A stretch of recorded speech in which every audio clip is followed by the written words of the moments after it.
How's it going? Good. How are you? Doing all right, thanks. All right. Keeping busy? Yes, I am. Before Good. I started this Ignite class, I was like, oh, well, there will be like plenty of time for everything.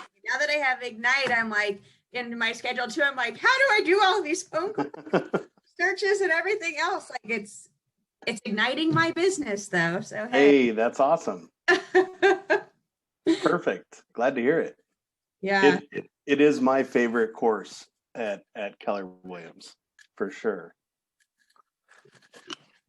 Yeah, it's been really helpful. So Awesome. I highly recommend it. So this is my first one teaching via Zoom. How was last week? A mix. Pretty smooth? Yeah, pretty smooth. Some of them are really good. Some of them, a lot of people have had, if there's any videos in this presentation, a lot of people have had problems with running the videos. Hey, thankfully there's no videos today. There you go. I imagine people are sharing their screens Yes. is what they're doing. Cool. All right. Yeah. Sweet. Good. I don't want to do anything too crazy or different from the other people, but I was like, I think this is going to be the easiest way. I was on Pam Ranch's training on Friday, the MREA one. Yeah. It's funny that this is the value proposition class because she was talking about the 3612-3 class and the value proposition class in that. So I was going to look it up, but we'll see what this one does for me first. Good deal. Awesome. Emily, I haven't met you yet. Good to meet you. Good to meet you too. Virtually. Yes. Hey, Laura. Hi, Ryan. How you doing? Good. Good. I'm happy to see you. Good to see you. It's been a while. Yeah, you as well. All right, we got everybody coming. So if we have any technical difficulties or anything weird or strange today, just let me know. If I'm not hearing you, please type it in the chat. And you guys know all how to find the chat box. Yeah. If you don't, it's on the bottom right where it says more. You can click on that and then click chat.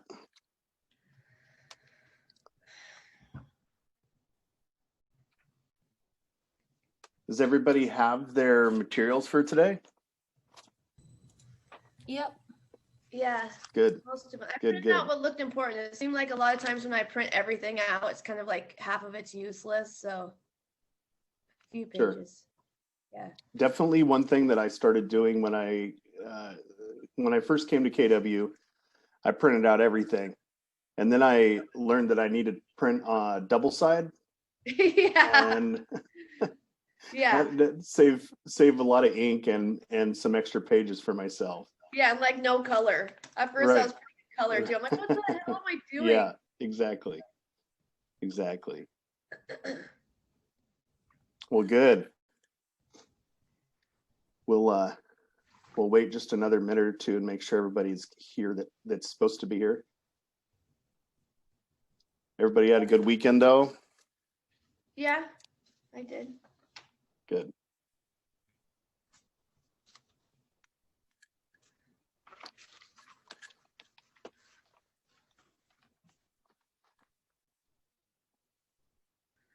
All right, so we'll get rolling.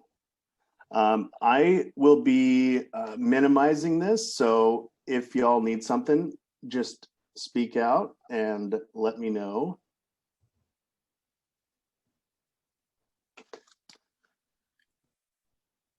So here we go. So today, Ignite Spark Session 6. I should say it like a movie introduction.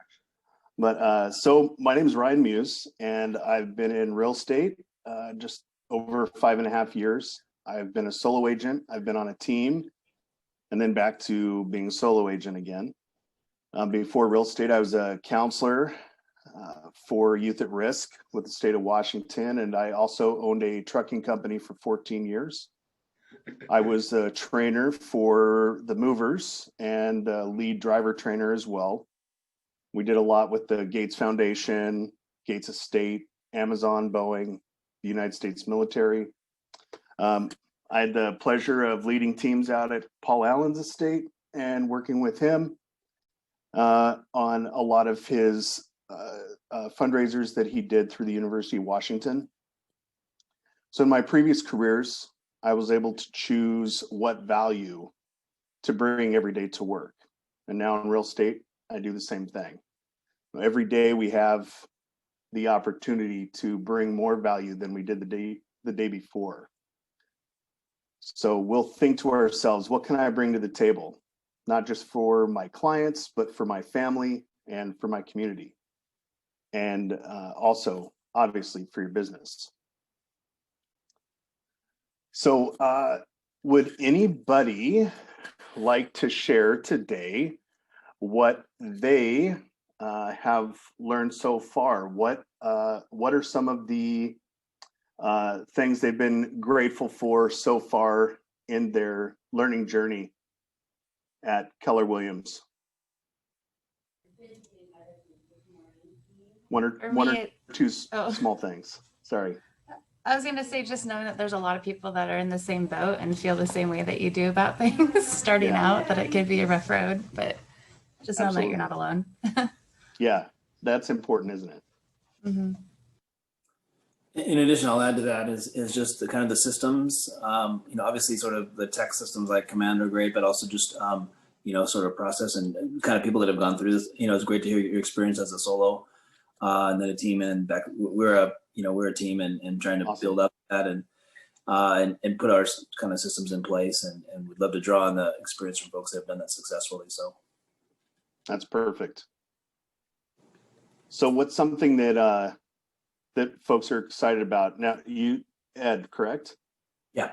Ed's excited about the systems and learning from other teams and folks that have come before, folks that can share. And that is awesome. What are some of the other opportunities that some of you see for yourselves in real estate? Long term.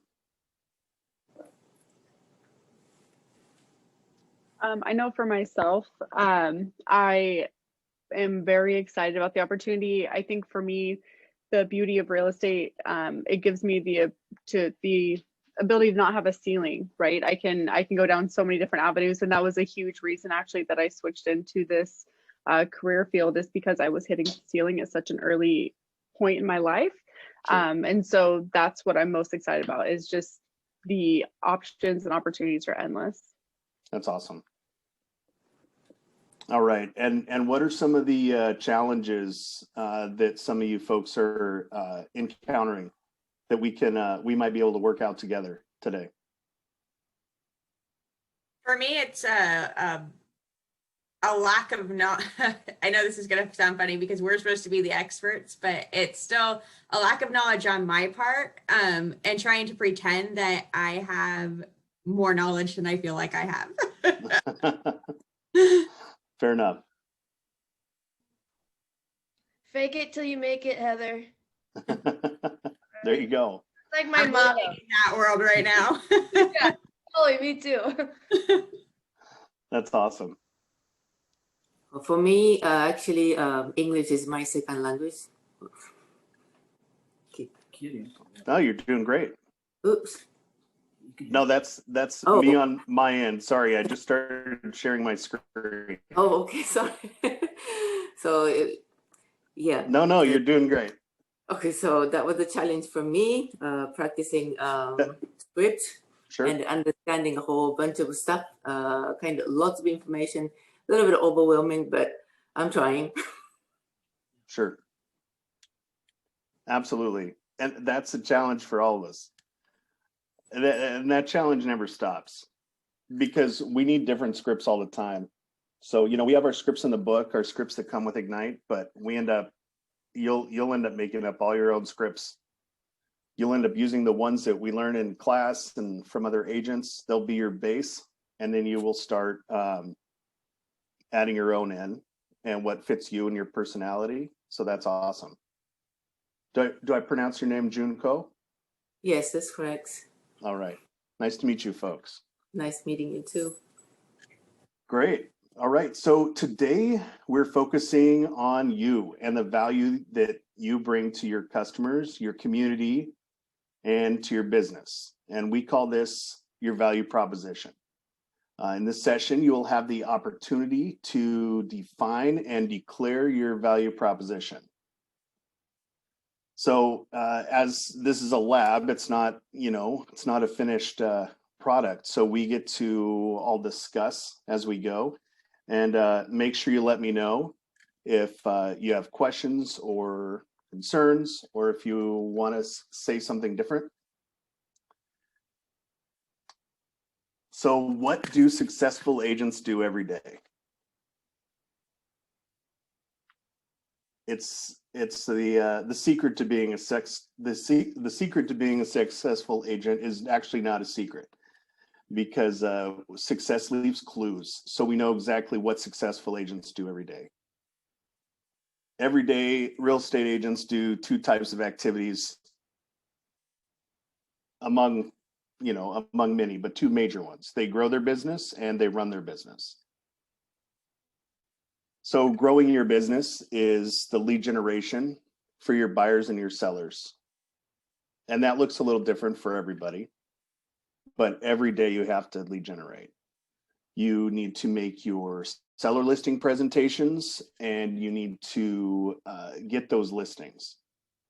You also need to make your buyer presentations, and then you get listings as well. And you need to preview real estate. Have some of you had a chance to go out and preview real estate on days that you don't have clients? Awesome. Good.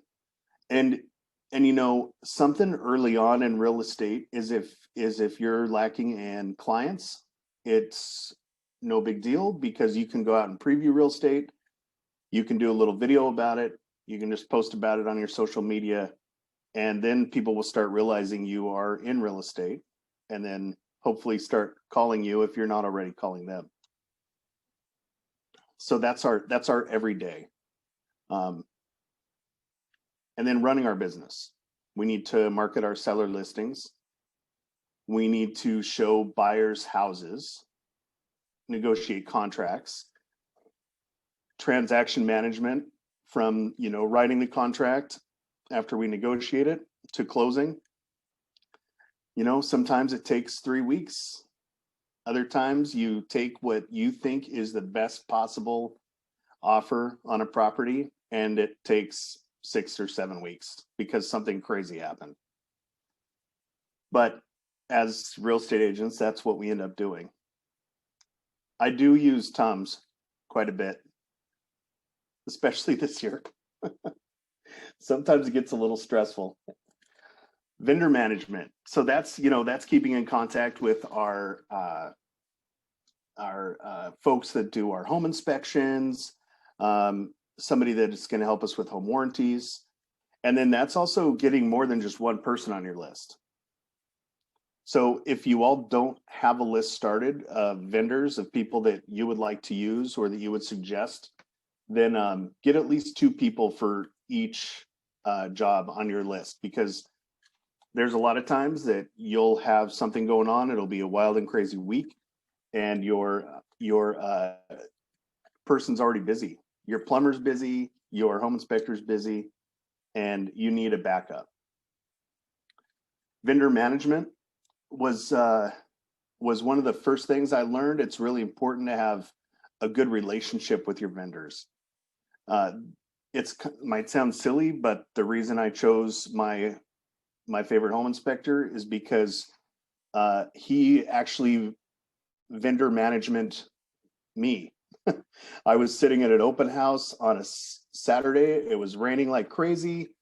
It was a super weird house. It smelled like dogs. It was wet. The heat wasn't on. It was terrible. And all of a sudden, Eric Boyer rolls up with Northwest Inspect, and he's got like a little grab bag with a couple granola bars and a juice box and some candy. Honestly, it was probably his kid's lunch from school. And came by, gave me his card and said, "Hey, I saw your sign out there. I do a lot of business with Keller Williams. I just wanted to say hi and let you know if you ever need a home inspector, I'm your guy." And I haven't stopped using him because that's good vendor management. That's good customer service. The other thing we need to do is set our goals. We try to go over those, make sure we're not missing anything. Compliance, risk management. So that means taking as many classes from John Hanson as possible. Attend training and get coaching. Feel free to join any of our calls and just take as many classes as you can. And manage money. That's a tough one, depending, especially on if you're coming in from a different type of job that you got a paycheck every 2 weeks or something like that, because that's going to be a little while before that happens in real estate. So our goal here today is to model what successful agents do every day, and then show you how to do it.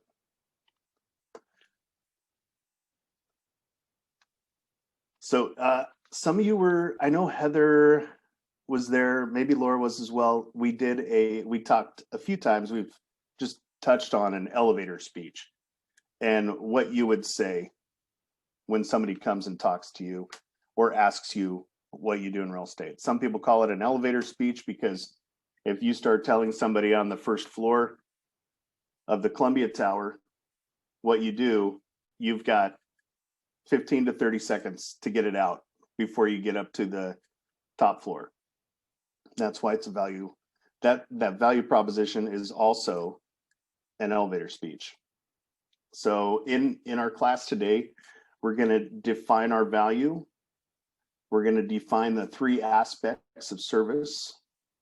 We're going to be able to know and state our value, and then we're going to deliver that value.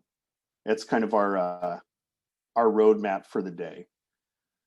These are 3 important aspects of the service we provide as realtors.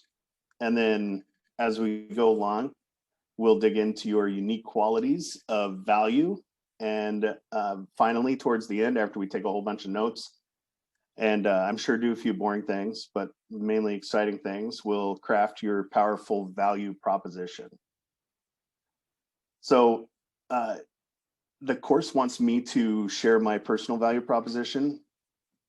I have a couple different value propositions, and I would suggest that you all write out several. I mean, today we'll just work on one, but in the future, like it doesn't hurt to have several. And the reason being is because we all know, I mean, every single person we work with is different.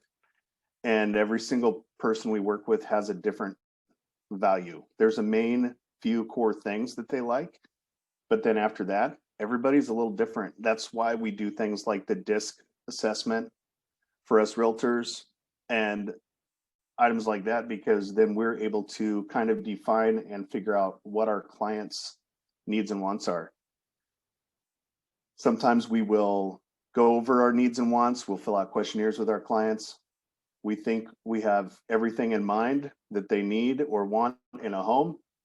And then after looking at 16 houses, all of a sudden they tell you that they don't want to be in one certain neighborhood after, you've shown them 5-6 houses in that neighborhood. It's no fault of yours. It's just they don't like that neighborhood anymore. So it's good to have several different value propositions. This is one that I have. Anyone who knows me can tell you that I do business differently from other realtors. I come from a place of giving.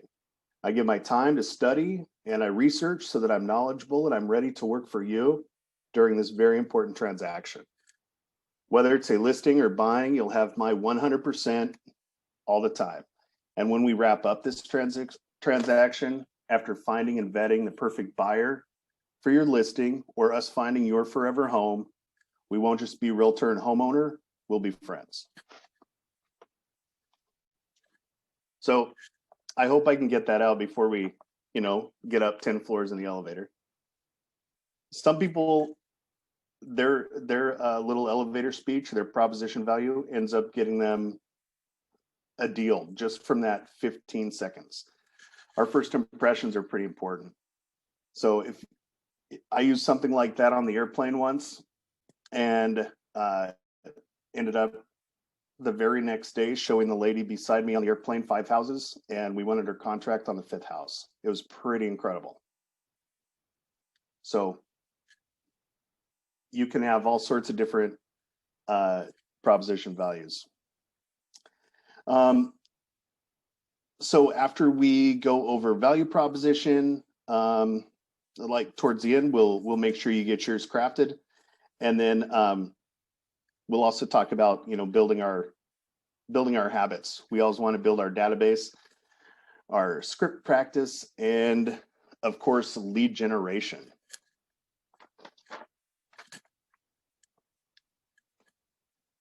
So your value. A value proposition is a simple and precise description of the benefits for the client or for the customer and what they will get from working with you. It should clearly convey what you're going to do to earn the fee you charge, because sometimes you're going to have to defend your commission against somebody else who's going to do for much less money.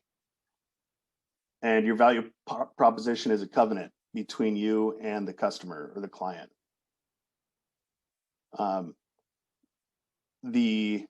Some people refer to it as, it's kind of like a relationship or dating, because you're going to be honest with them, they're going to be honest with you, and you're going to provide them with the service. Okay, how will having prepared your value proposition help you move from just having a lead to contracts closed?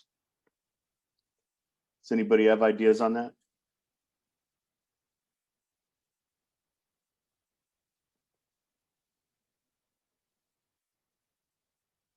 It puts you out there, right? And it lets people know from the beginning what you're going to do for them. So if you're telling them that I'm going to be honest and treat you with integrity and be researching homes for you and neighborhoods, and you know what? It's been 2 weeks and I'm really sorry we haven't found something that you like yet. So I'm going to start door knocking that neighborhood that you really like, and start checking with neighbors of that one home that we missed out on that deal, and see if anybody else is willing to list.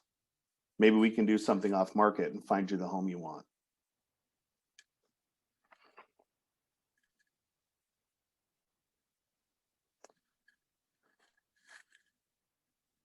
Explaining our value, defining our value, will lead directly to the 3 aspects of service. What's important is knowing what our clients want or need and solving that problem before it becomes a problem. We always want to be a step ahead, whether it's with staying in touch with title and escrow or the lender, or knowing that a home might be coming on the market and you want to be the first person there so you can be the first one to write up the offer. Okay, the 3 aspects of service. Can you guys, I think, go to page 3? Awesome. If my pages are off at all, just wave a lot or yell at me. So when Gary Keller was researching the MREA, the Millionaire Real Estate Agent, have you all had a chance to read that or start reading it yet? Okay, if you haven't, drop me a line or let us know, and we can get you a copy here at the office. Okay. So we want to make sure everybody has a chance to start working on that. Oh, my first chat. So did you say Shift? You talking about Shift the book? Is that what you're talking about? Oh, No, I'm talking about the Millionaire Real Estate Agent. Oh, MREA. Okay. Yep. Yeah. Got it. Yeah. That's it's a good one. I enjoyed it. And Shift was a good one also. As well as one, I really like the One Thing. The One Thing is actually my favorite one, but you know, I read that, I think second or third, but the MRE is great. Okay, cool. If I nod my head and make weird gestures, it's because someone direct messaged me, you guys. Okay, awesome. Yeah, Kyle, how'd you like that and the podcast? Are you liking that so far? The podcast is good. Yeah, I like it Awesome. for sure. It's super interesting. Hey, when you feel like it, try the One Thing podcast as well. Oh, there's a podcast for that. Yeah, it's great. Jeff Woods, and something else. If you guys don't have a calendar yet, I mean, I keep my calendar on my phone, but I also keep a hard copy, which gets changed a lot. And I'm hoping that by the time I grow up and become an adult, it won't get changed as much. But I do it all in pencil, and then I fill it in with a pen, because there's some things that's, you know, that I shouldn't change at all. But awesome. Okay, so podcasts and all right, great. So so when he was researching for it, he noted every top producing agent he spoke with had a deep and almost inherent sense of service. You cannot grow a real estate business if you don't prioritize your client's experience above all else. A stellar experience is how you earn your commission and get referrals. So we've identified the three aspects of service: know the underlying purpose of real estate, a compelling value proposition, and fiduciary. Together, these aspects guarantee that your clients will have the best possible experience. And the fiduciary, we find that, I mean, we use that so much. Make sure we always put our clients' needs above our own. Of course, we need to set our limits and our time frames, and, you know, stop answering calls at a certain time of night, because listen, no lender's getting anything done at 9 o'clock at night. You can't get them an answer at 9 o'clock at night. So we have to kind of set those values up with our clients as well, so they're not overreaching when we're having family time or something like that.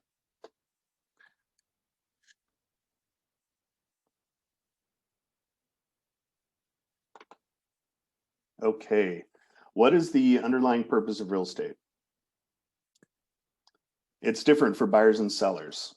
For buyers, it's about finding the right home at the best price, in the right time, with the least amount of problems. For sellers, it's about netting the most amount of money in the shortest amount of time with the least amount of problems. What happens to your clients' buying or selling experience if you don't understand that this is the underlying purpose of real estate? What would that do, Laura, if we didn't understand? If we didn't understand the purpose of real estate, Yeah. I mean, you wouldn't be able to do your job Right. correctly. They'd lose faith in us, right? Right. Especially if we, if like, if in our value proposition we said we were going to do one thing and then we didn't. That would be tough. So it would end up being a bad experience. It's a significant that one phrase is shared. One phrase is shared with buyers and sellers, and that's one that all buyers and sellers like, is when we say with the least amount of problems. That's what we like to do, and that's what anything is. It's, you know, if you're trying a new recipe, you know, the least amount of problems would mean that it tastes great and you don't burn it, or it just might be that you don't burn it, and then you'll work on the taste next time. But with real estate, it's all those things. You just don't want any problems. Some things are out of your control. It's going to happen. I've got one closing here shortly that we did everything we could. We vetted the buyers, we vetted the lender. I've worked with the lender before, but 6 days before closing, 5 days before closing, we found out that the buyer had a lien for $3,000 against them that they had no idea about from like 6 years ago, that the lender hadn't caught in the previous like 2 months they'd been working with them. Came out right at the end. Of course, it was on the 20th of December. It was like right before Christmas. So then it wasn't cleared up by Christmas. And then because then the next week was New Year's, it wasn't cleared up by New Year's. And then it took a full 2 weeks to fix it. They had the $3,000 in the bank, but it's just by the time then it goes to the county and then back to the lender and then to the county again or the state bond commission, then it's out of my control. I can't fix it. There's some things we can't fix. And the next thing the course that I'm supposed to ask is, as a realtor, what are some problems you've anticipated for your clients? What have you done to avoid them? I didn't anticipate those buyers needing an extra $3,000. Anybody, what are some of the things, one or two small things that you've anticipated for your clients? What have you done to avoid them? Can anybody think of anything they've dealt with so far? And it can be anything, right? It could be something as small. It may seem small to you, but it could be a big thing to your client. It could be that they wanted to see a house at noon, but it wasn't free till 1, but they had to be back at work at 1:30. So, what could you have done to fix that? Hey, Brian. So no, I'm clientless so far, so I don't have a personal experience. However, the beauty of Sure. me working with the team, is I get Yeah. to kind of pick up on some best practices and some things I've seen. Like, Sure. it's been great. Like with my team, is they've been really preaching, especially with how kind of weird the market is, right? And how kind of just aggressive everyone is really the value of setting the proper expectations for your clients before they even start. Like, Love it. I think that that's been huge, because I've seen, like, we have one of our agents, like their clients have seen like 10 different houses and put in offers, and it allows them to like keep heart in the process, because they knew from the jump that it was going to be a tough market. So I think just even that small bit was huge for that experience. That's awesome. Right on. That's a big thing, right? That's good. I'm glad that you are that you're on a good team as well that helps with that. Me too. Thank you. All right. Value proposition written out really wild there. Let's define it. Our value proposition distills our service, our offerings into a succinct set of benefits for your client. I think that's the first time I've really said succinct, and really needed to say it without just a spelling bee or something. It states what you do for the client to earn your commission and helps to explain the complexity of what you do.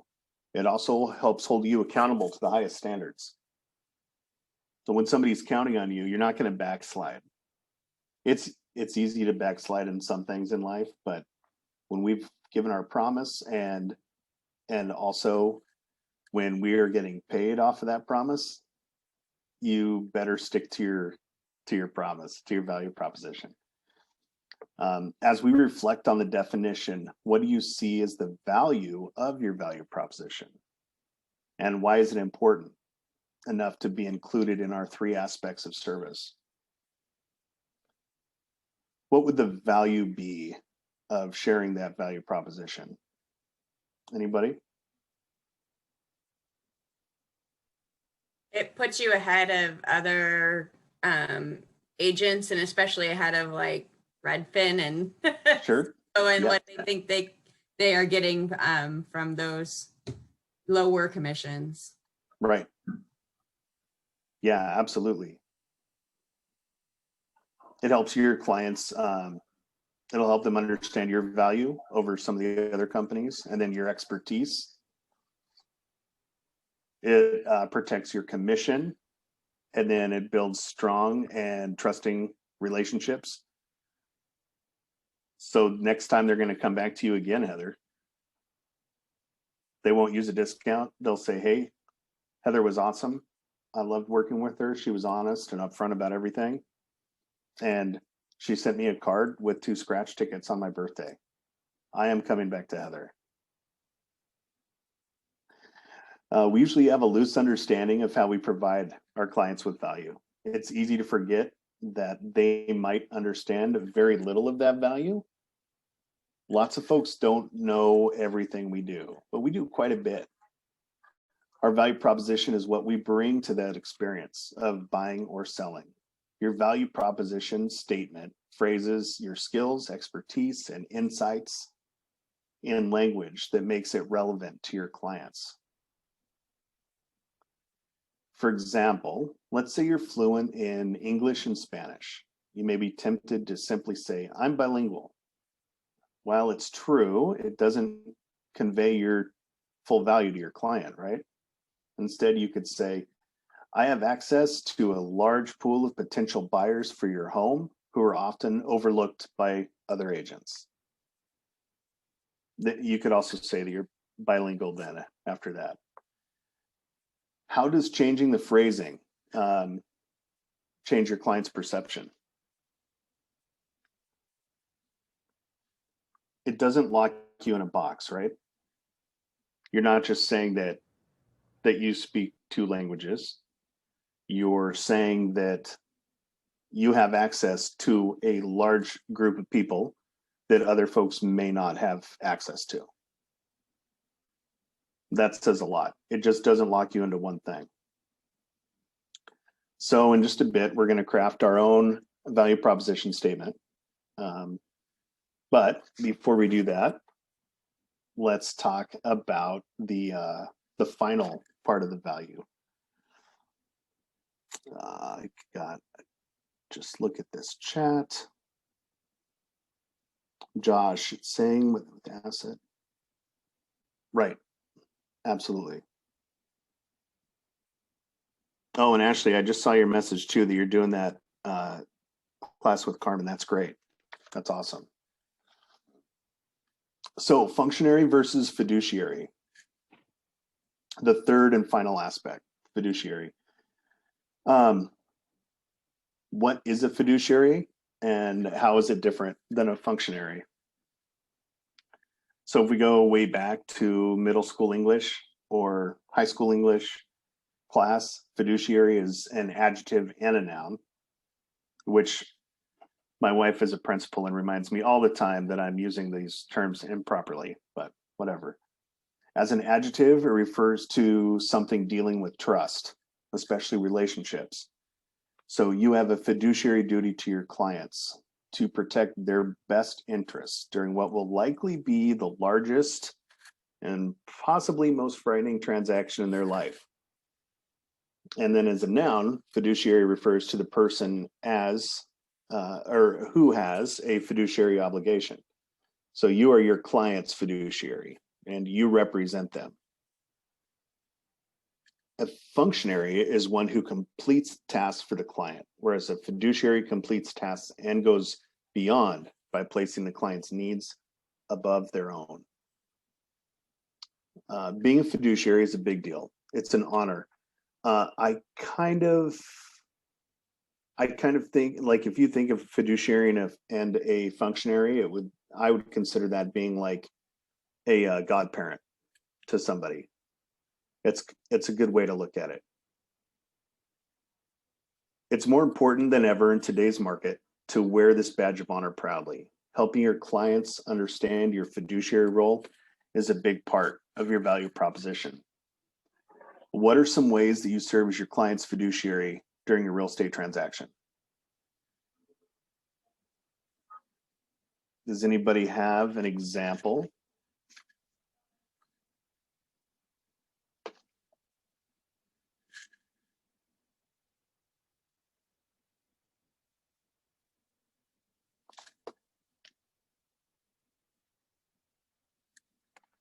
Because you're their representative, right?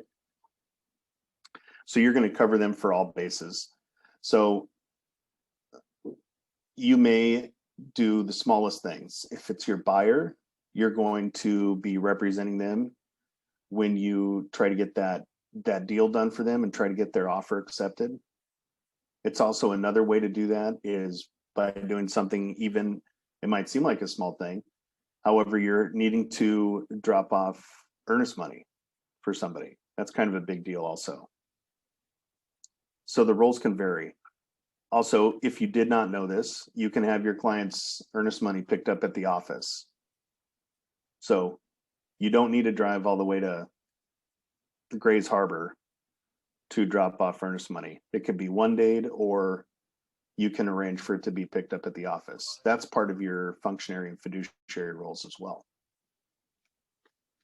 Knowing little things. And as you guys are getting going here and getting started, make sure you reach out with any questions, because we'll help you get that all figured out. Okay. It's nice in the and on page 96 in the AMA-REA, there's a big list of things. I just pulled it up right here. Nice. But you're one really basically to look at is you're not basically your employee, you're their partner. Right. And I like it. You're there with them through the whole thing, because if they don't find a house, you don't get paid, and it's a partnership. Absolutely. That's awesome. Thank you, Kevin. Have you gotten to finish the book yet, or still working your way through it? I'm actually on it my second time. Nice. Yeah. Awesome. Actually, I read it before I dealt with any clients or anything, and now that reading it again after having a few transactions under the belt it's like completely opened up a little bit. It's really interesting. Very cool. That's awesome. Nice.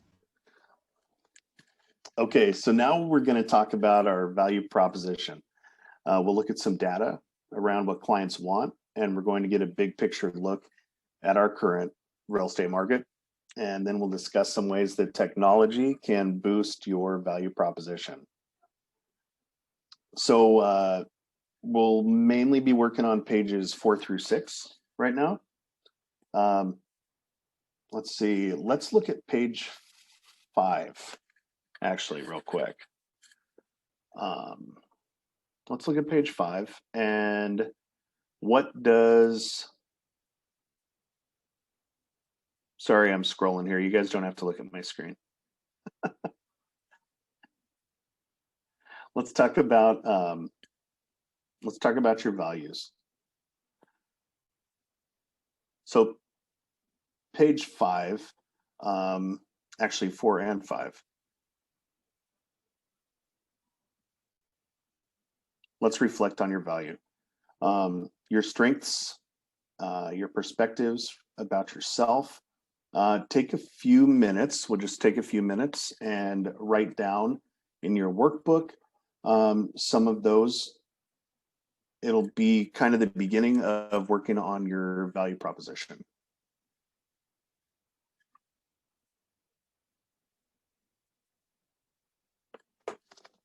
And like I said, it's kind of a journey, so it'll change over time. Just write what first comes to mind for you on these.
We'll just give it 60 more seconds.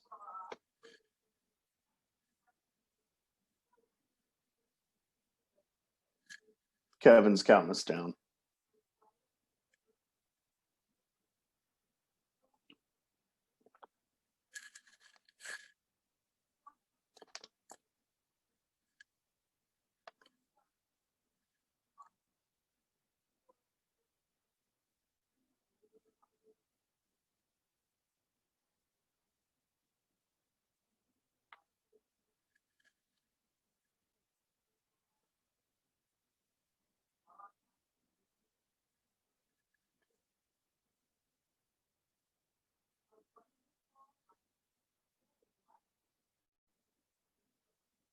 All right, everybody at a good stopping spot? Writing furiously. So we'll come back. We'll keep working on this and your sentences, and then put it all together in a bit. It'll like I said, it'll change a little bit. You'll add more here and there. You'll take some away. So looking at this graph, this is 2018 done by the National Association of Realtors, and I don't know why the numbers don't show up here. Do the numbers show up in your guide on page 6? Okay. Yeah. Cool. All right. So that big chunk, 52% want help to find the right home to purchase. Then help the buyer negotiate the terms of sale. This is working around clockwise. Then that gray section from like, if you're looking at it as a clock, from like 8 o'clock to 9:30, help with price negotiations. And then that top one on the top left is other. That could, I don't know, maybe it's a combination of all of them. So, but it's the top 3 besides other. So why are we talking about this in our conversation about our value proposition? What would be the reason of knowing the top 3 things buyers want? It'd be easier with completing our value proposition, right? And we can take what the NAR says and know that the majority of people want these main 3 things, and then we can make it personal from there. So look over that list you guys have on page 6. And keep in mind, these are results from buyers being asked to state just one thing that is the most important to them. But most buyers need help with paperwork or learning about their neighborhood. But when forced to give just one answer, this is the bottom line, this is what I need, this is what they said.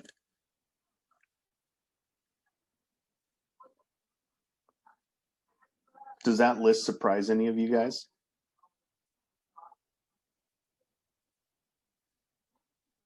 Any ahas, things that stand out that seem a little different or strange, or does it all make sense?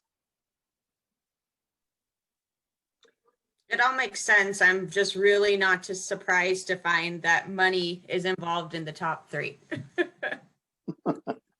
Right. Yeah, I hear you.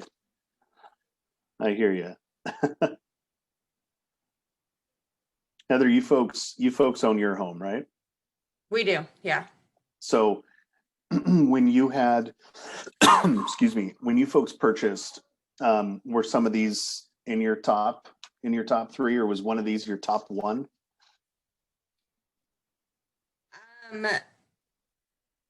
When we selected our agent, it really came down. We had met with a couple of agents beforehand. Mm-hmm. Our agent is also who got me into Keller Williams. So, yep. We did maintain that friendship, but what we really liked about him was that the moment we met him, we wanted to be his friend. Like it had nothing to do with, we didn't even know really what we were looking for at the time. We just knew we wanted a new house and had some vague ideas. But once we met him, it was like, okay, we want to be his friend. So we're going to work with him. Yeah. That's awesome. Awesome. And then of course he showed us the value. We ended up with this home at I think it was like 40,000 under asking price. So, awesome. It did come down to money, but yeah, so. That's great.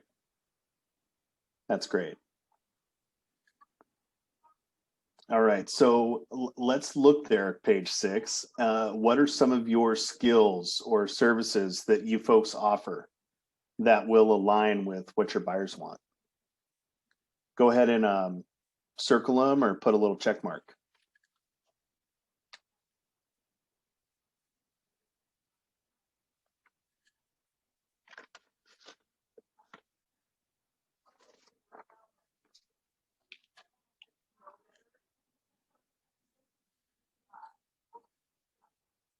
do you find yourselves finding a decent amount there that match up with what you feel is your skill set or what you can offer?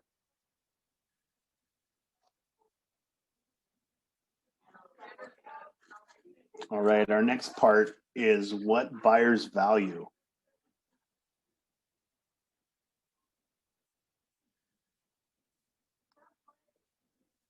So this is, you think you're gonna have the numbers there, but 31% said the reputation of your agent. People don't want somebody that has kind of a shady reputation. You know, you and I as agents, we don't want to use a shady inspector, or we don't want to go to a restaurant that has a bad health score from the health department. You know, we don't want to do anything like that. That reputation is high up there and tops. And I think the next part down, the 19% with the agent being honest and trustworthy. Honestly, I think that's just part of reputation as well. Agent is friend or family member is 15%. I'll tell you guys that you're probably not, especially in your first little while, not going to sell a ton of houses to family members, because most of the time family members are already set and they're not doing anything right away. They may have already bought 3 or 4 homes with their same agent that they used in the past, and they might not even use you. That might be the same with friends as well. Starting out, at least for me in real estate, my first 3 sales were all people from open houses or online. And then 5 months in, one of my old friends from work, from my old moving company, called me up and was ready to look for a house. And then someone else from that company called me up and was ready to list once they started seeing my progress with other people. Because up to that point, they just knew me as a mover. And that was it. Hey, Ryan, I just want to throw out that the numbers that I have are different than the Well, they numbers. are. Yeah, on the value one, it was the same on what they want, but on value. Okay, awesome. What about that one on the off to the left there that covers the 9 o'clock? That one on mine says 13% agent's knowledge of the neighborhood. I have 8% on that one. Okay. Does yours say 2018 as well? Mine looks a little different. It's not in a round. It's Okay. listed out. And Okay. 2020 Keller Williams Realty. Gotcha. Awesome. Okay, cool. Right on. So some of those have changed a bit then. So those are the top 5. You guys have the full list. So take a look at the list. Do any of those surprise you? Looking at those with the buyer's want and the buyer's value, those all seem pretty normal things that folks might want, right?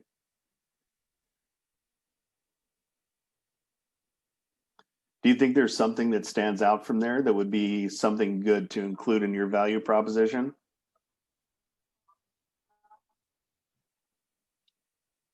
Probably a little bit of everything, right? I think the hardest thing to put in your value proposition from there, like we're new. So how do you put your experience in there? And that's one of the top 3. Right. So that's an awesome thing to point out. So one of the, I was watching a class on this last week, and one of the things that the lady said is what she did when she first started is she'd been a stay-at-home mom. And so what she did is she couldn't put down, really reputation of the agent from an agent point, but, she manages kids, she works a schedule, she makes sure everybody gets to school on time, she makes sure that the house is running and operating properly. And so what she did is when she wrote her value proposition, She said she was good at schedules and keeping track of what people's wants and needs were. She didn't say it was all from staying at home with the kiddos, because that's a big job. She just kind of broke it down, and she didn't say it was from staying at home with the kiddos. No matter what your previous job was before, you can find ways to put it in your value proposition without being misleading. So when I first got into real estate, I would tell people how I was a mover for 14 years and worked with certain clientele, and how I would make sure that my customer service was tops, and that I always communicated very well, and that my other job as a counselor with the state of Washington, I learned how to talk with people, and not just talk, but listen and find out what their needs were. So I put that into my early value proposition. After I sold a few houses, then I was able to start putting some client reviews in as well. But that's what I would say. Try to pull some things from your previous careers that really stand out to you, that you're known for, and we'll slip that into your value proposition, because those things are awesome. Like a lot of Laura's value proposition is going to be very similar with real estate as her previous career, because she is known for providing like top service to all of her clients, and for them wanting to come back to visit her and see her over and over and become friends eventually. Mhm. Laura had a sweet job. I hope we get to see her back there someday. When we Or all go to, not. when I'll we be all, so successful at this, I won't have to go back. and maybe you'll just buy shares in the Mariners or open your own restaurant and bar. Yeah. Okay. So let's practice taking these attributes and putting them into your client-centered language, because we'll be able to get some ideas when you craft your own value proposition. So select one of the factors that buyers value on page 6 and rephrase it into language that explains its value to the buyer. Like, agent is honest and trustworthy. That could be one. Or you can depend on me to help you make the best decisions. Or I will work to serve your best interests.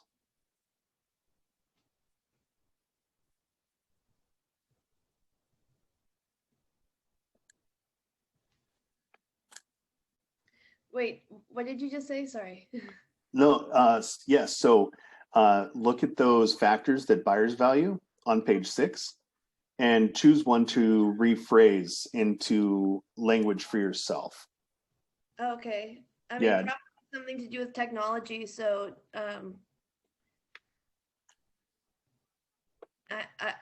Oh, you think I should phrase that just like my access to, like, because we're pretty with KW. I mean, yeah, that's top notch. I feel Sure. like it's a huge selling point. absolutely. So, And you don't have to share with everybody. You can do it on your own, Laura. Sorry, I wasn't trying to put you on put you on blast.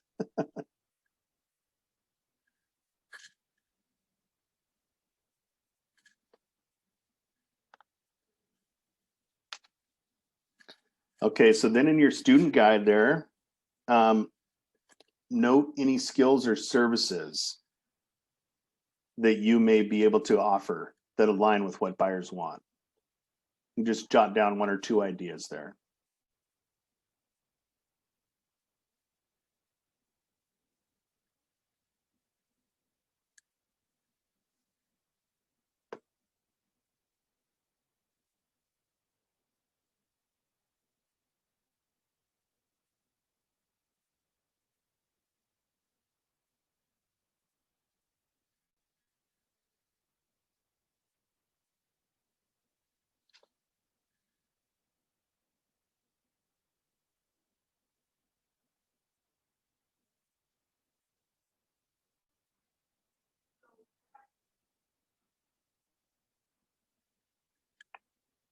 So then you all see page 7, right? In your book there.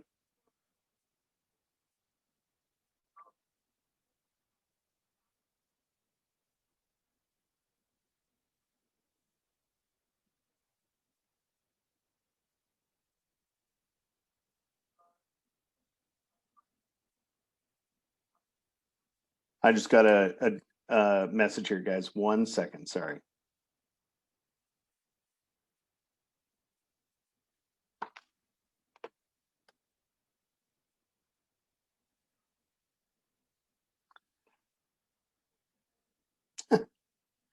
And I responded to the wrong person.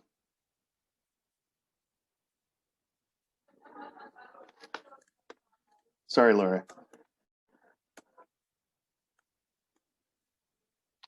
All right. So let's look at page 7. And I am going to attempt to do little breakout rooms. So what we want to do is work through the skills and services that you offer and rephrase it into language that explains its value to the buyer. So if you're especially new to real estate and you don't feel incredibly confident about your own statements, it's super easy to, you can use what the NAR said and what our other lists did. But I'm going to try to put you guys into breakout rooms and see if I can't mess this up.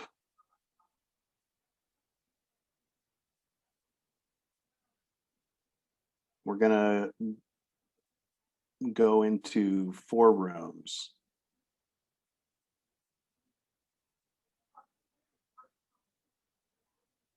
And let's just work on this for 5 minutes.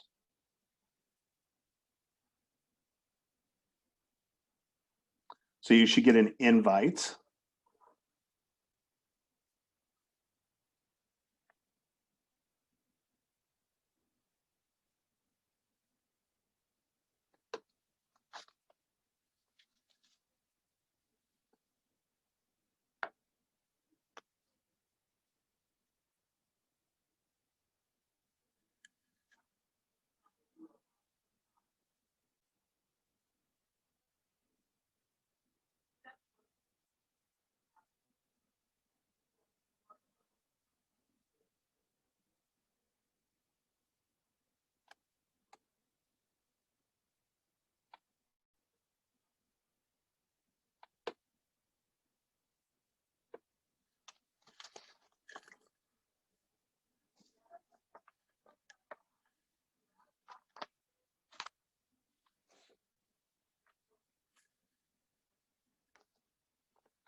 Hey, what's up, Josh?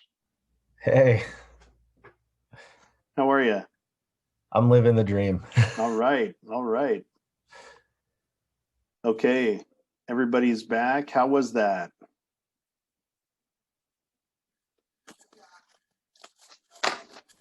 Okay. Awesome. Awesome. Good. It's such a change doing this online versus in person. Oh yeah.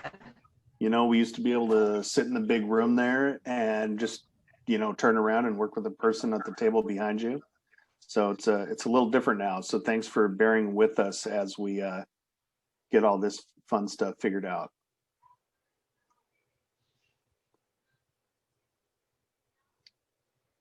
All right. So I know we've been at this for about an hour.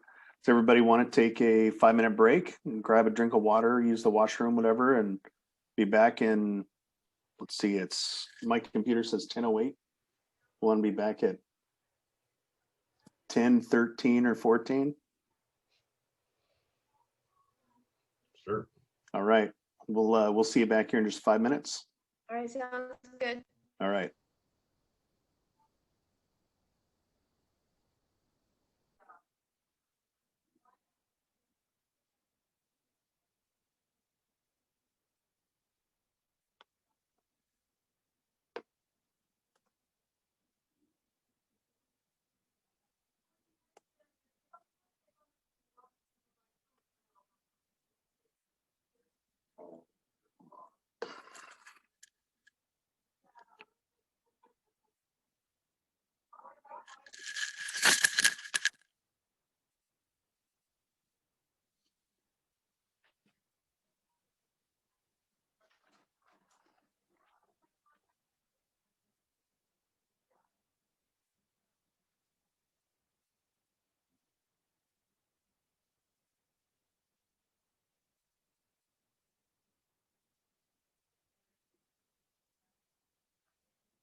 Okay, everybody back?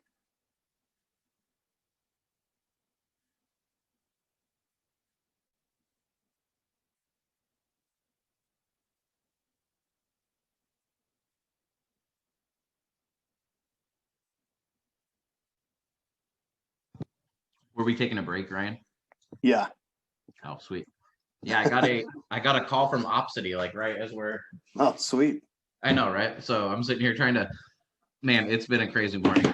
Yeah, My 5-year-old just started in-person kindergarten first day this morning. Okay, awesome. So ran over there, dropped him off, got back here just in time to kind of turn everything on, and then my 2-year-old's just put me through the paces this morning. So. And then of course, like I get settled in and boom, Opsity's like, hey, you have a referral. I'm like, oh, hit that up. So I got a guy looking for some property for around 40,000. Awesome. So yeah. Awesome. It's a good busy morning. That's a lot by 10 a.m. It's been a little crazy. Yeah, for sure. How you doing? Good, thanks. I appreciate you asking. Yeah, busy but good. Nice. Yeah. Yeah, I also got a somebody put on the Enumclaw, one of the Facebook pages or whatever. Yeah. Asking for a realtor, and of course, got probably a million comments on there. Yeah. And she reached out, and we're supposed to meet up here in the next couple of days. But she says she's going to use me to buy her first house. So, that's great. Yeah. Very cool. Love Pretty it. Awesome. Yeah, nice work. For sure. And I have a buddy who I've actively been looking at properties for a while now. And I started sending him, he kind of was giving me like man, I don't know if I want to sell my house. I might try to rent it out. So I sent him a few CMAs and he's like, you really think I could sell my house for this? Oh yeah, man. And he's like, okay, well, never mind. Let's sell my house. I want to list it by February. Hey, perfect. You got a couple weeks to get it all ready to roll. Yeah, for sure. He's got a few projects he's finishing. So yeah, I went out there yesterday and just kind of talked with him, gave him some info and stuff. And yeah. Great. Nice work. Thanks, man. All right, everybody. Welcome back. We'll look at what's seller's value. And, a lot of this is similar to what buyer's value. Or is this what sellers? Yes, what sellers want. Let me see here. Make sure I have the right. There we go. So what sellers want. I think you folks probably have the numbers there and they're probably more up to date. Thank you for letting me know that, Heather. So help the seller market their home to potential buyers. Help price the home competitively. So that's knowing our markets, right? And making sure that we don't price too high or too low. And we sell it within a specific time frame. So that could be any number of things. That could be that they need to be contingent on another purchase. It could mean that they're moving out of state. Maybe they're retiring and leaving the country, getting that awesome condo down in La Paz, which sounds really good to me. And then helping find a buyer for the home. You can do that through your network, right? So that could even just be talking to folks at the office and saying, hey, do you have a buyer that needs a house in Lakeland Hills? We've got a really great house up here coming on the market. Helping with negotiation, dealing with buyers. And then that top smallest percent up there is the other section, which is probably a little bit of everything, I would imagine. So looking at that list you guys have on page 8, just put a little check mark or circle some of the skills or services that align with what you can offer to people.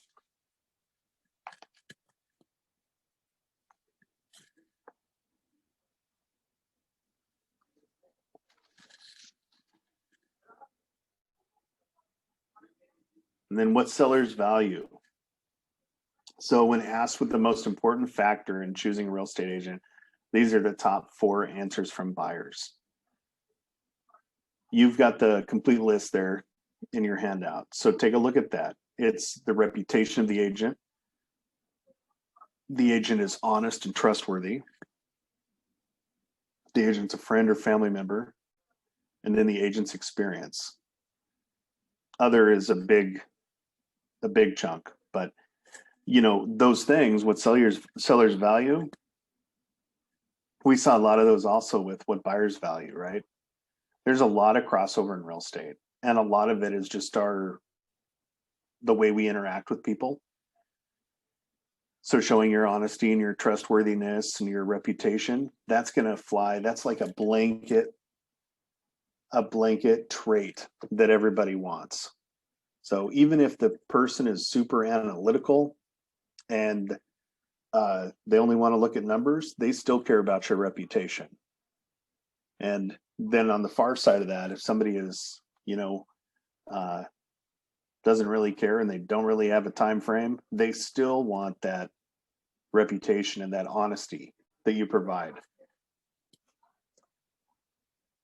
So what are the differences between buyers and sellers, and why do you think people have those differences? And go ahead and chime in anytime. What are some of the bigger differences you see between the two?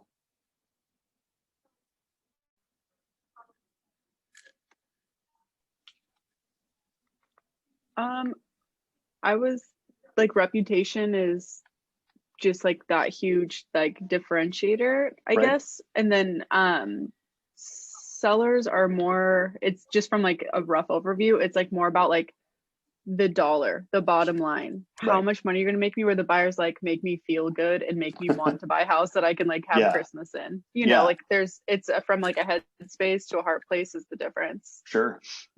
Absolutely. I think definitely, and it kind of comes back to the numbers thing with Yep. sellers. The biggest difference is that commission discussion. Awesome. Like buyers they don't have that piece of it under them for the most part. And so with sellers, it's like, it comes down to the numbers, and they want to pay as little as possible. Sure. Perfect. Very good. All right. So look at page 9, and we're going to break out again into small groups. So on page 9, work through the skills and services that you offer and rephrase into language that explains its value to the seller. You know, some of us are real new. If you don't feel confident about what you feel you offer right now, you can just look at the list. You're going to end up using all of those items. So everyone starts somewhere. So in your guide, it's a place to record these things. You can jot down notes, use that space, and then use this time. Like don't beat yourself up because you're newer to real estate. You bring still something very important to the table that your clients are going to love.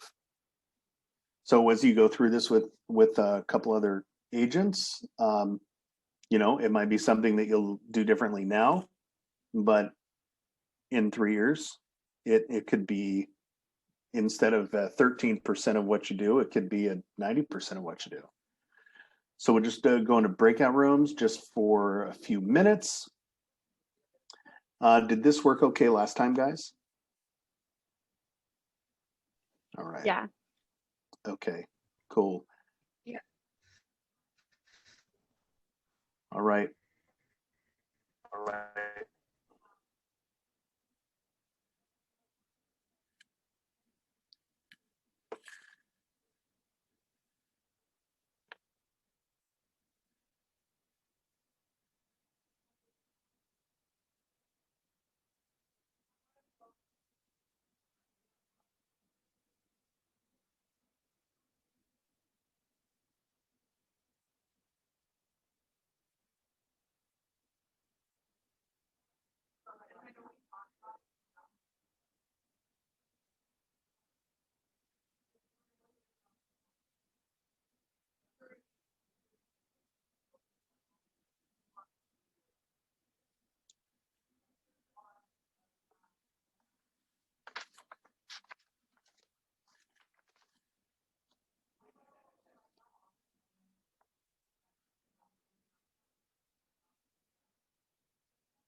All right.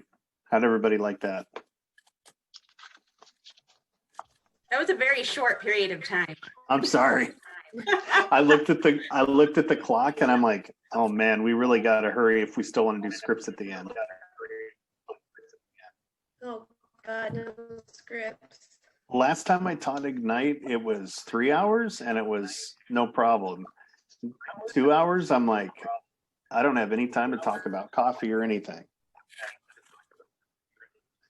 All right, who are our competitors? So real estate's undergone significant changes in the past few years. Investors have come in with the intent to disrupt the industry, and they have. iBuyers are driving down commission prices, and some companies are moving toward eliminating the agent altogether. So who are some of our local competitors besides the big ones like John L. Scott and things like that? Who are you competing with for clients and for your commission?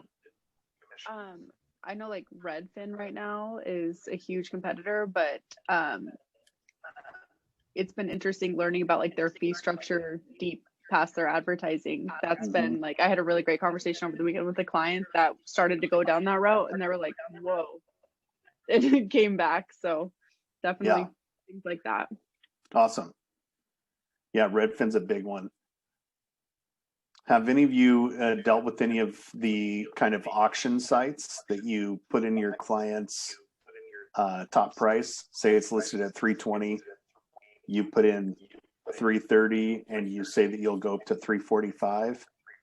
You don't use any of the regular MLS forms. There's one or two of those companies floating around, and the state's trying to get them closed. They're super tough to deal with. And if we can turn our microphones off, because I'm getting a little feedback. Is that okay with everybody? I think we just had a few open at once. So if you want to share, just reopen and talk. No problem. So what do you think their value proposition is, and why would somebody choose them? You know, everybody thinks they're going to get a deal, and it's a lot easier to convince folks that are buyers to use you because they're going to pay the same thing for your service, right? Which is nothing. Our buyers don't pay our commission. The sellers always pay our commission. Like 99% of the time, the sellers are going to pay our commission. So it's easy to convince buyers. The hard part sometimes is convincing sellers because they've already talked with Redfin. They think they're only going to pay 1%. And then they delve into it, and then all of a sudden they're up to 4%. And then it's longer on the market, and then they're staging and this and that, and they're up to 5%. And they could have just done a contract with you and done it for 6%, and you would have covered all of the marketing and everything, and it wouldn't have been piecemeal and a huge headache. Part of our value proposition over time will go into having those conversations with people so they know more about us. And we'll be able to discuss the fiduciary with them as well. And we can use our local knowledge of areas. I know that's really important to people. So our technology, it's one of the great things about KW. The company's committed to adding to your value proposition or our value proposition. In today's market, that means investing in tech that propels our business forward. We've already talked about Command and the KW app through Ignite so far. So how does tech affect our clients? Because I'm sure you guys, it doesn't matter how many times you send your app to clients, they're going to send you links from Zillow. I've got these clients that they're good friends of mine that I've been showing houses to for about a month, and he still sends me links from Zillow. His wife, she sends me links from my KW app, but the husband always does Zillow. He says it's easier. And then she'll say, hey, quit sending him stuff from Zillow. It already closed 6 days ago. But he doesn't like to listen. There's individualized IDX sites. They, create the personalized landing pages for our clients. We have the KW app. And if you guys don't have that, definitely download it and share it with your clients. It's a really good touch. So if you feel like you've exhausted reaching out to your clients and you don't want to call them or bug them anymore and remind them you're in real estate, you can always send them your app and say, hey, I got a new app. I just wanted you to make sure you had it. Or our app has had some upgrades. Please check it out. So look at page 11 there in your guide. Is there a piece of technology that you think would strengthen your value proposition? For me, it was the app, mainly because I can share it. And it doesn't seem like I'm offering them something of value, right? I'm not saying, I'm not asking them for anything except to check out the app. And then whatever extra technology we can use to make the whole home buying process or home selling process a better experience for our clients. I'm big into relationships with my clients, and don't forget, once you have started that relationship and you maintain it with your clients, you're going to have to compete a lot less with other agents.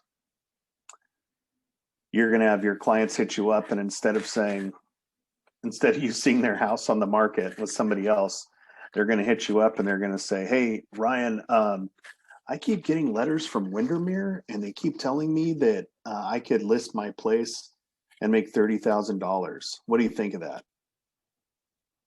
And they'll come to you. And instead of talking to Windermere, they're just going to throw that in the garbage and then they're going to call you. So they've done their part of your relationship. Now it's time to do yours. And then you make sure that you don't brush off that call and you immediately reach out back to them and you say, hey, thanks for checking with me. Yeah, absolutely. Everything in your area up there in Lakeland Hills has been moving really fast. Thank you for telling me what Windermere said. I think they're right on.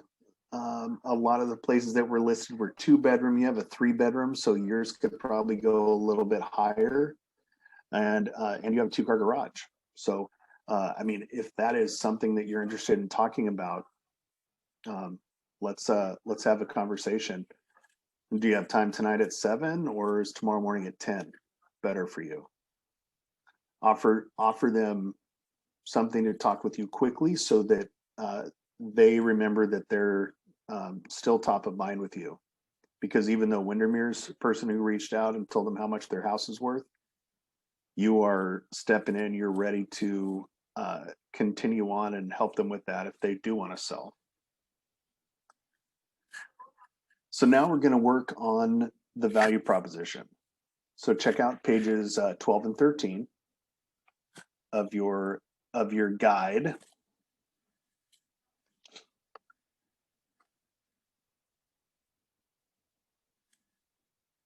And remember, your value proposition, it's unique, it's memorable, it's persuasive, it's a statement that expresses the true value of working with you.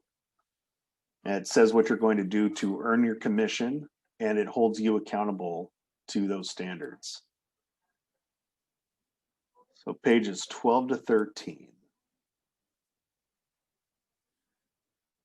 Go ahead and start working on that. Let's take 5 minutes doing that.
So with your mind map there, that kind of looks like Sputnik,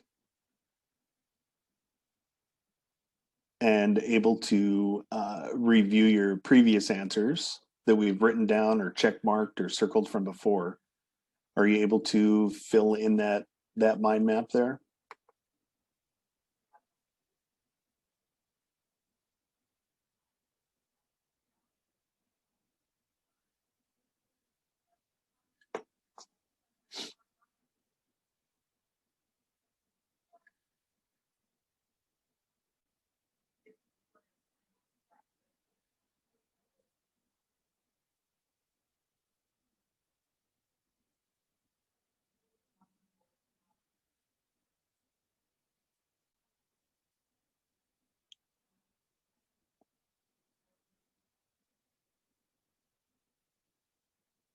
And when your value proposition is ready, give me a high five or say something. Let us know.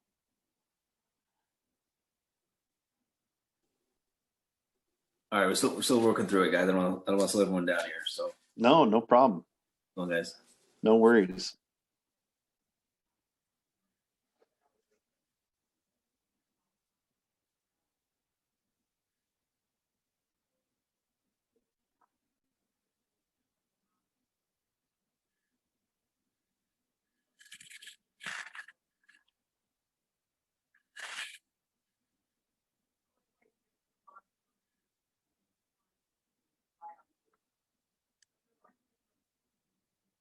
And don't forget, everyone's value proposition will change over time too, or it'll differ depending on who our client is or what is going on for them at the time.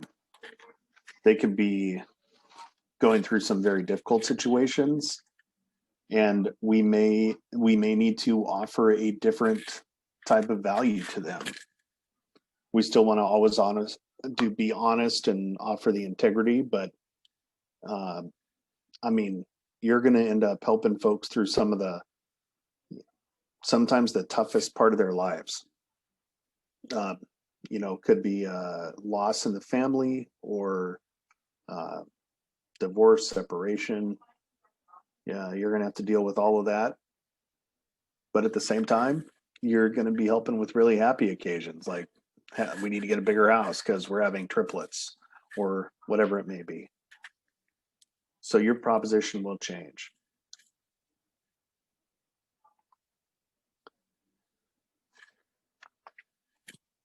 Okay, does anybody have theirs ready? Would somebody like to share?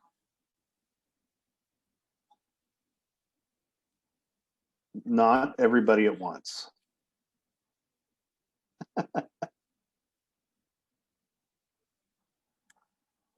Or if it's a work in progress, would you be willing to share a couple sentences? I can share mine, what I have so far, Ryan. Awesome. My face is off. I cut my face while we were on break. So I have a huge Band-Aid on. So you don't get to see me anymore. I know, it wouldn't stop bleeding. I was like, holy crap. Are you okay? I'm fine. It's like this little teeny tiny scratch, but it's like aggressively bleeding. Your kiddos are getting too wild. Oh, they're at daycare. Okay. All right. Thank you for sharing. Yeah. I have my reputation and yours are the most important things to me. Through this process, we will become best friends and know more about each other than we ever thought possible. You will see how dedicated I am to making sure we either find the right home for you or buyer for your home at the right terms that fit your needs. I'm aggressive, involved, and determined to provide you a fun and honest experience. Love it. That's great. Thanks. That's great. And so when you share your value proposition, you can take parts of it and you can share it not just with your clients, but when you write an offer letter, you can have part of it in your offer letter as well. Okay. So like when you're writing an offer and you share a letter about your clients, you can say, hey, just so you know, so and so from Redfin, as an agent, I am driven to make sure this, that our transaction goes seamless. I'll be at all the inspections and on. So you can share that value proposition with other folks as well. not just clients. Okay. No, that's awesome. That's a great one. Nice work. Thank you. Anybody else want to share one or a few sentences? Or they can continue to be work in progress. It's okay. I'll go. It's a little work in progress, but I mean, That's awesome. Right on. Thanks. I've really had, clients turn into friends because of, and, with that being, I've had repeat business because they know I have their best interests at heart. And the knowledge that I have with the market and everything, and being a master of my craft, at the same time being a counselor for the biggest event of their life, basically. So yeah, that's awesome. Touch up on it here and there, but yeah, no, that's great. Thanks. Because I think clients, they want to know that we know, that we understand, that they're concerned that it is their biggest, transaction of their life. That basically, we're in charge and running this ship or the transaction to put $300K in their bank. It's a lot of money. No, that's awesome. All right, great.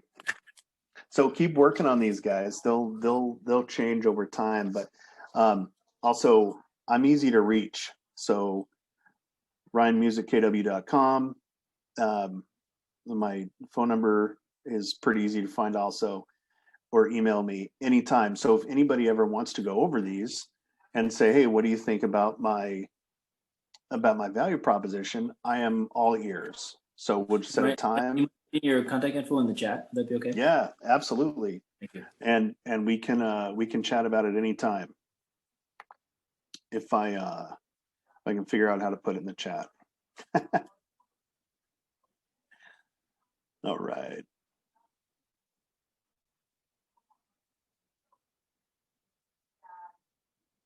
I will get it in the chat before we end. All right. So we're going to push on.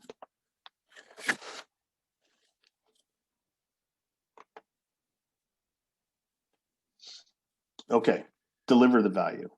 So now that we have a unique proposition statement, let's take a look at what we're delivering. And then if you say you're going to do it, make sure you do. That's my biggest problem, is I'll do it, but sometimes it'll be not immediately. Somebody will ask something, I say, yeah, I'll get back to you as soon as I can. I'll usually, with my clients, I take care of it right then. But what happens is then my family or something outside of work, definitely I push it to the side. And then before you know it, it's 9 o'clock at night and I forgot to text my friend which sushi restaurant they should go to or something like that. So make sure you guys hold on to your balance with everything as well.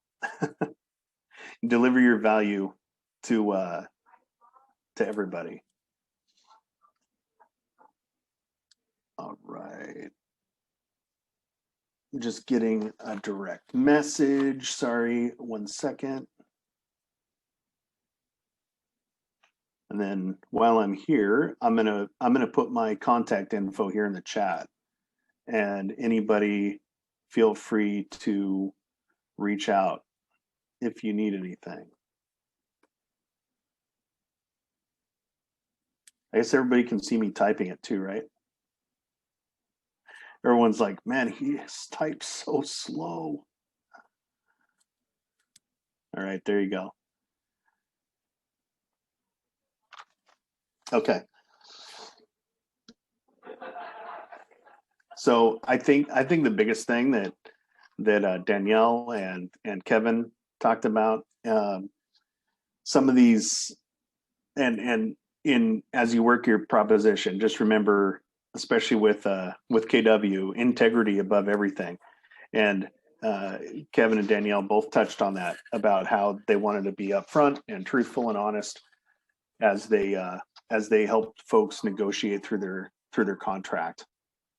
That's how we distinguish ourselves. A value proposition isn't just something that we say, but we deliver on. And then we get to figure out how to apply it not just to real estate, but to all of our other relationships also. What kind of knowledge are you expected to have as a realtor? And what kind of knowledge would truly set you apart from the competition? For me, I think that knowledge is taking as many forms classes as possible so I know what John Hansen's talking about.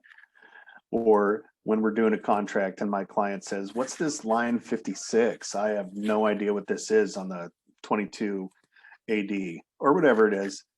I don't think there's that many lines on the 22 AD, but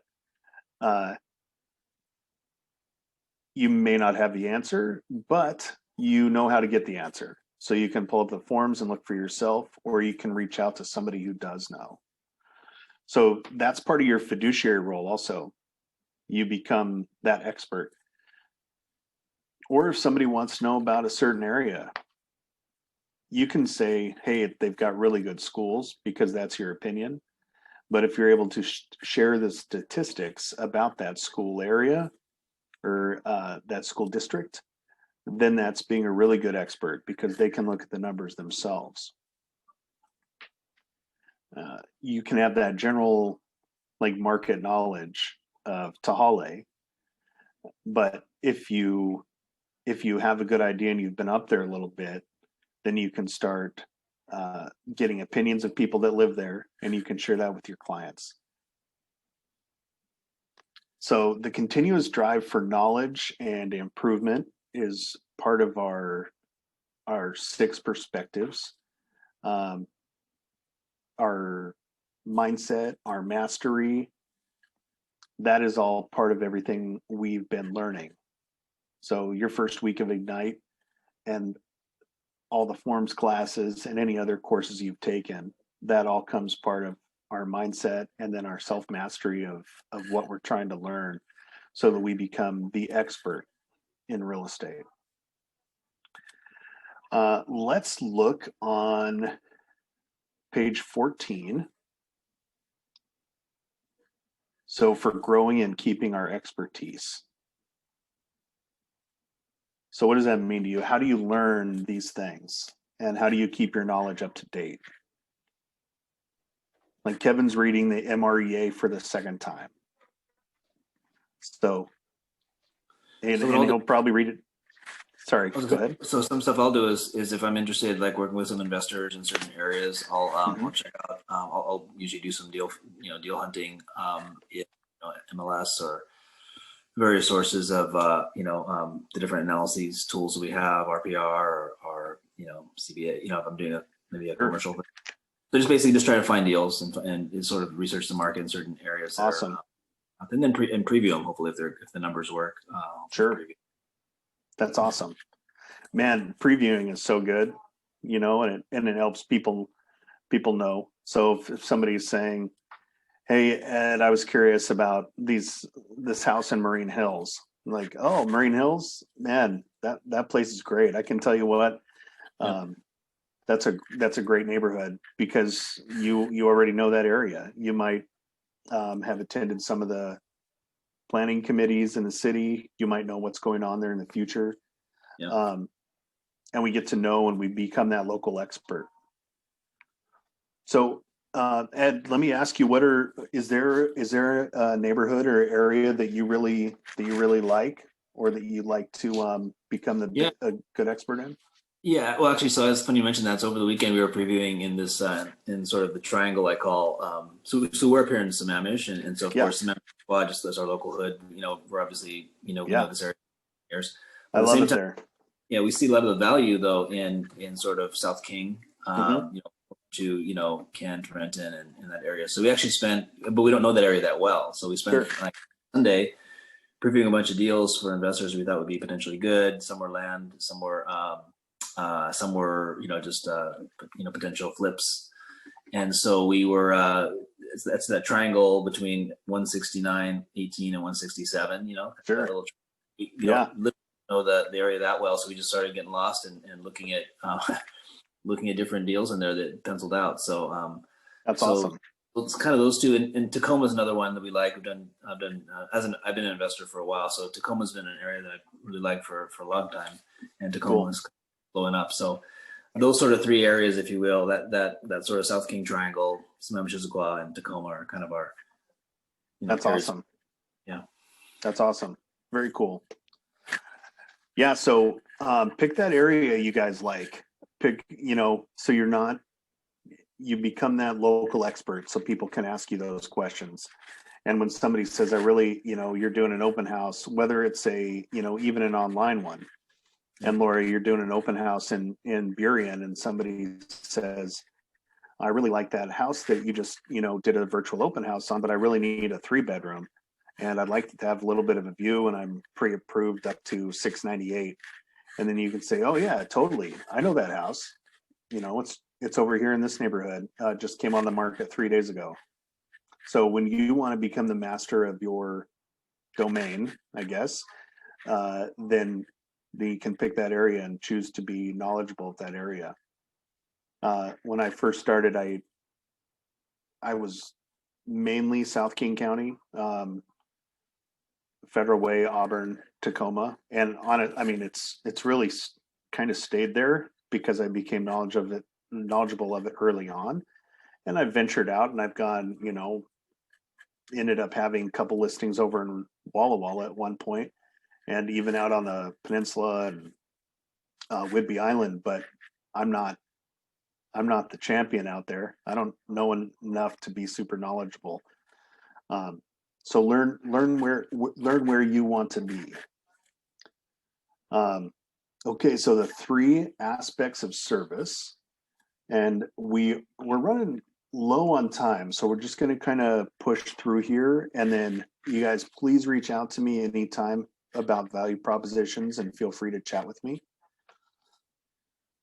The 3 aspects of service: knowing the purpose of real estate, knowing your value proposition, and your fiduciary role, all contribute to the same goal, ensuring the best experience for your client. So making them feel the most at home and the most profitable. Now that you kind of understand all these aspects, it's on you guys to deliver the best experience you can. And it's going to take time, and it's going to take practice. What do you think in your mind, what qualifies as an excellent real estate experience? What would that mean to you, Kevin?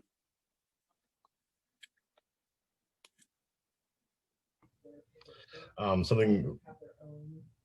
Can you repeat the question? Yeah, sorry.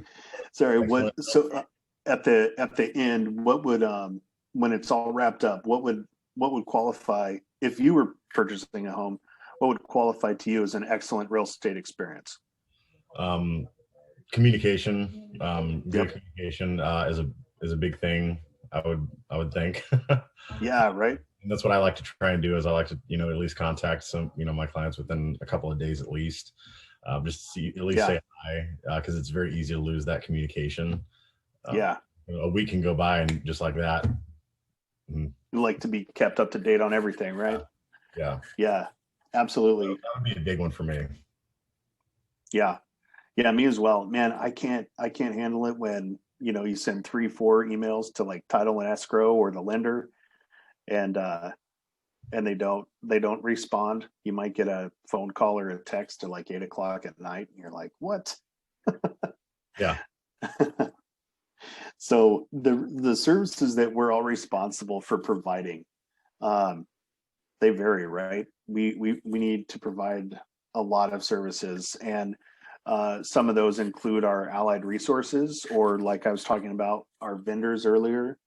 And so we can help our clients' home experience be awesome by providing them great resources for a home inspector, or say carpet cleaning, or move out, or landscaping.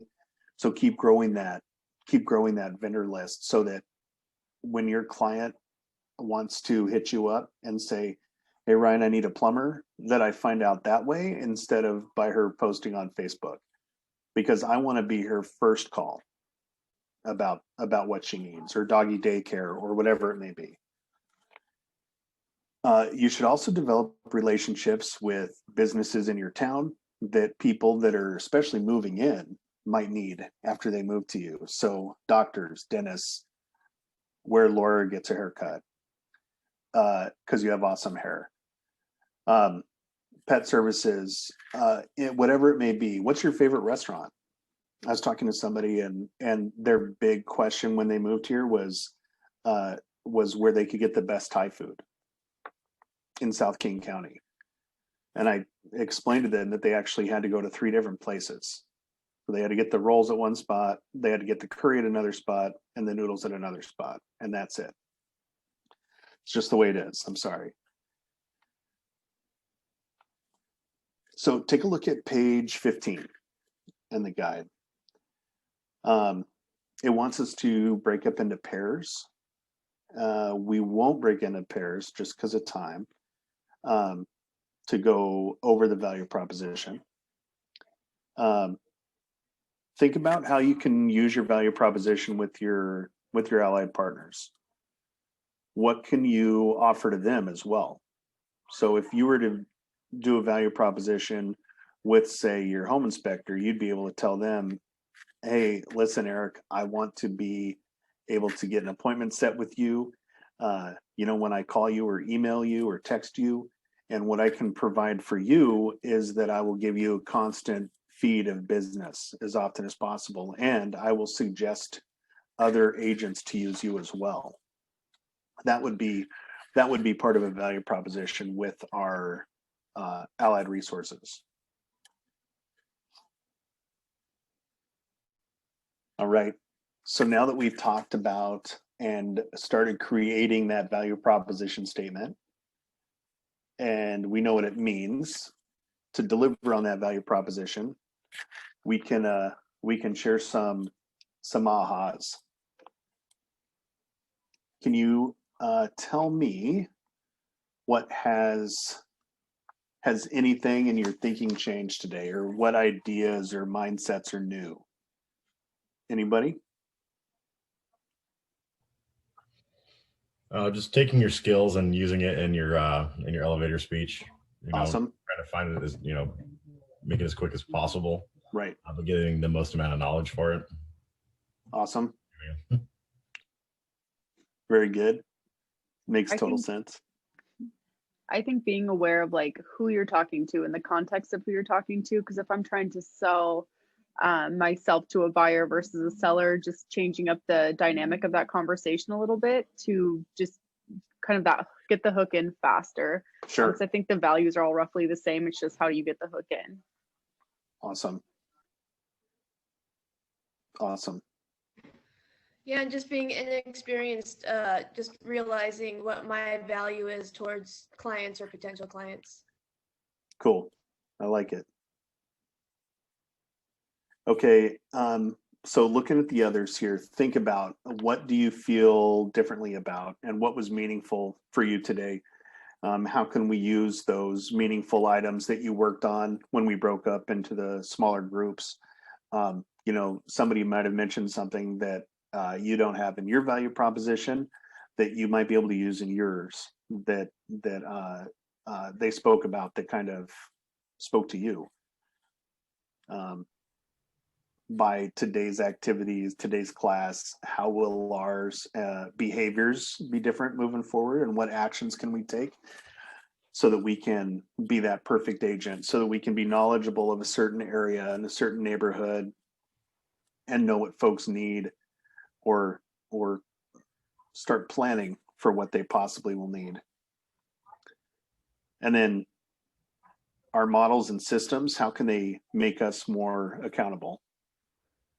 So we're supposed to wrap up here at 11. We didn't get to do any scripts. I know Laura's upset about that. So something to think about. Keep working on our daily habits, right? Which is our database, our scripts, our lead generation, and contract practice. So when you guys get a chance, pull up a house that looks awesome and write a contract for it. Use yourself as the buyer, use me as the buyer, whatever you want to do. Just don't send that offer out, because I don't have the money to buy a bunch of condos or something, okay? But start working on that.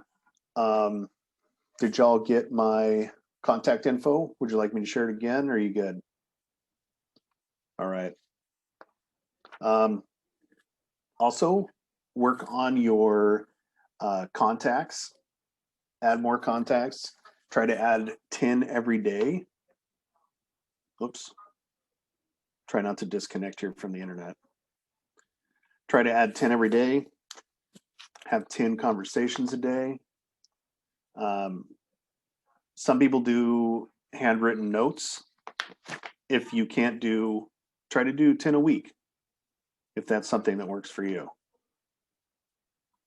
And don't forget, doing those cards, you can also use the postage from the office. So you can get postage here at the office. Just bring those in and they'll help you get that set up. So that way, if you're short on cash, you can talk to Eva and Emily about getting postage put on your account so that you can send out some mail outs. I think that's it. Don't forget to lead generate. And then I will be here tomorrow to meet with you guys. And I don't remember what tomorrow's is because I haven't opened it yet. But tomorrow we will be here for another couple hours and maybe not rush so much here at the end. But let me know if you guys need anything. Thank you so much for pitching in and letting us know what's going on with you folks. And I'm excited you're all here with us at Keller Williams Puget Sound. And reach out anytime. Thank you, Ryan. Thanks so much, Ryan. Thank Appreciate you. it. Bye. Hey, I Ryan, think, yeah. I was putting your contact information in my phone. It looks like I already had it because I sold your friends a vehicle in 2018, 3 years ago. Oh, are you from Toyota? Yeah, Peter and Joy. That's right. All Very right. cool. I knew I recognized your name. That's awesome. Good stuff. Good. And one more thing. Towards the very end, there should be a Ignite survey with SurveyMonkey. So check out if it's in the back of your handout on the last page, you can survey and you can say that Ryan needs to talk faster or slower or whatever. So, all right, guys, thank you so much all for coming and we'll catch up soon. All right. Take care. Thanks for selling that car to them, Kevin. That's awesome. That's great. All right. Take care, everybody.